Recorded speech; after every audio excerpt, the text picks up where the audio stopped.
నమో శ్రీనివాసాయ నమః. నమో వెంకటేశాయ నమః. అందరికీ నమస్కారం అండి. ప్రతిరోజు రాశి ఫలితాలు తెలుసుకోవడానికి ఇంకా మన ఛానల్ సబ్స్క్రైబ్ చేసుకోకపోతే ప్లీజ్ సబ్స్క్రైబ్ చేసుకోండి.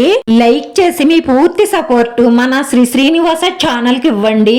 ఈ వారం రాశి ఫలితాలలో గోచార్య రీత్యా వృషభ రాశి వారు ఎటువంటి శుభాశుభ ఫలితాలను పొందుతారో తెలుసుకోవడానికి ఈ మన వీడియోని ఎక్కడా స్కిప్ చేయకుండా చివరి వరకు చూడండి. స్త్రీ మూలంగా కొన్ని లాభాలను పొందుతారు.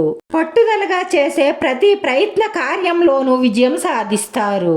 శుభవార్తలు వింటారు. ఆకస్మిక ధనలాభం పొందుతారు. కుటుంబ సౌఖ్యాన్ని పొందుతారు. ప్రయాణాల్లో జాగ్రత్తగా ఉండండి. అత్యంత సన్నిహితులను కలుస్తారు. ప్రయాణాలు ఎక్కువగా చెయ్యవలసి వస్తుంది. అనవసరమైన విషయాలలో తలదూర్చకండి. ఇతరులను గురించిన చర్చలకు దూరంగా ఉండండి.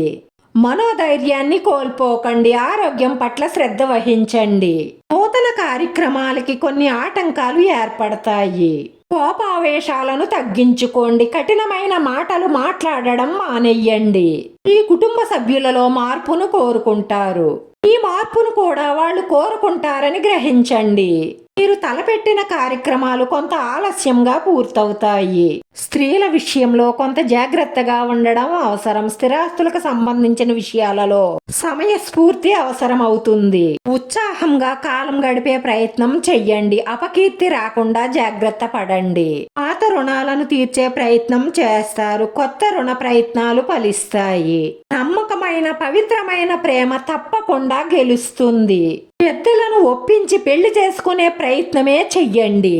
నిజమైన ప్రేమకు పెద్దల ఆశీర్వాదం తప్పకుండా దొరుకుతుంది.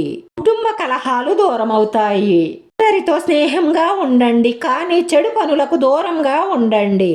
విద్యార్థులు కష్టపడి మంచి ఫలితాలను సాధిస్తారు.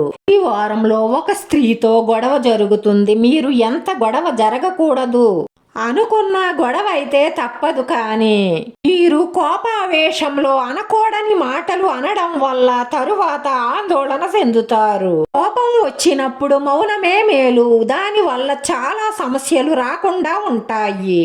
శారీరకంగా బలహీనంగా ఉన్నవారు యోగా వ్యాయామం ప్రారంభించండి. పార్టీలు ఫంక్షన్లో పాల్గొంటారు. ఈ రాశి వారి అదృష్ట సంఖ్య 9. ఈ రాశి వారికి కలిసొచ్చే రంగు తెలుపు రంగు. ఈ రాశి వారి పరిహారంలో గురువారం రోజు సాయిబాబా వారి ఆలయాన్ని సందర్శించి బాబా గారిని మీ మనసులో ఉన్న కోరికలన్నీ నెరవేరాలని మొక్కుకోండి. తప్పకుండా మీ మనసులో ఉన్న మంచి కోరికలన్నీ నెరవేరి మానసిక ప్రశాంతత లభిస్తుంది. వీడియో నచ్చితే లైక్ చేయండి, షేర్ చేయండి. మీ లైక్ మాకు ఎంతో విలువైంది. మీరు లైక్ చేయడం వల్ల ఈ వీడియో కొంతమందికి చేరుతుంది. మన శ్రీనివాస ఛానల్ ఆదరించండి. అందరికీ ధన్యవాదాలండి. నమో వెంకటేశాయ నమః.